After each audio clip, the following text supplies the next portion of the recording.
President Joe Biden opened the first overseas trip of his term Wednesday with a declaration that the United States is back. AP's Ed Donahue reports. The president was greeted by American troops at a Royal Air Force base in Britain. His message? The United States is back. This is the president's first overseas trip in office. I'm heading to the G7, then to the NATO ministerial, and then to meet with Mr. Putin to let him know what I want him to know. That summit with Russia's Vladimir Putin is next week in Geneva. The president teared up when speaking to the troops. So proud. And I only wish my major was here to thank you as well. He was talking about his son, Beau. The president also said COVID needs to end, not just at home, but everywhere. I'm Ed Donahue. News reports say the United States is set to buy 500 million more doses of Pfizer's COVID-19 vaccine to share globally. AP's Sagar Magani reports. According to people familiar with the plan, President Biden tomorrow will announce the administration's going to buy 500 million doses for sharing through the global COVAX alliance. To help donate more doses to poor countries around the world. White House National Security Advisor Jake Sullivan would not confirm the plan while flying to Europe with the president. Sources say 200 million doses would be shared this year and the rest in the first half of next year. The announcement comes days after the White House unveiled plans to start sharing America's existing vaccine surplus with other nations. Sagar Magani, Washington. On Wall Street, the Dow lost 0.44%, the S&P fell by 0.18%, the Nasdaq dropped 0.09%.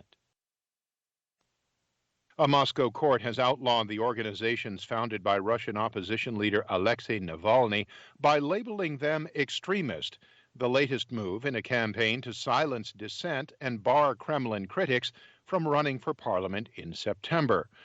The ruling sends a tough message 1 week before President Vladimir Putin holds a summit meeting with U.S. President Joe Biden in Geneva.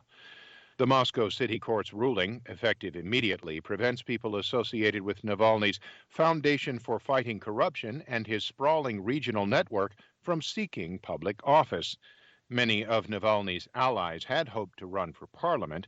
The extremism label also carries lengthy prison terms for activists who have worked with the organizations and their donors. Illegal drug production on European soil increased during the coronavirus pandemic last year as lockdowns helped move drug sales from the streets to encrypted online platforms. AP's Zaria Shackley has details. The 2021 European Drug Report says criminal groups also adapted to travel restrictions and border closures by relying less on human couriers and turning instead to shipping containers and commercial supply chains to smuggle illicit substances. The report is produced annually by European Monitoring Centre for Drugs and Drug Addiction, drawing data from the European Union's 27 member countries, Turkey and Norway. I'm Zaria Shackley. Insurgents shot dead at least 10 Afghans working for an agency clearing landmines in an attack on their camp in the north of the country. Reuters' Emily Wither has more. The Halo Trust said in a statement that an unknown armed group killed at least 10 of its Afghan staff. More than a dozen people were wounded. The agency said there were 110 workers at the camp, and an official said that most of the survivors fled to nearby villages. The Interior Ministry said the gunmen were Taliban insurgents, though the group denied involvement. The Taliban frequently attack demining workers because government officials say the workers often help to defuse roadside bombs that insurgents have planted. That's Reuters' Emily Wither. The leader of the Nigerian extremist group Boko Haram, Abu Bakr Shekau, has killed himself, according to a jihadi group linked to the Islamic State group. An audio recording purportedly from the leader of the Islamic State West Africa province said Shekau detonated explosives, killing himself after a battle between the two groups. There had been several false reports about Shekau's death in the past, with Shekau later appearing in videos to refute them.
Hi, thank you for watching.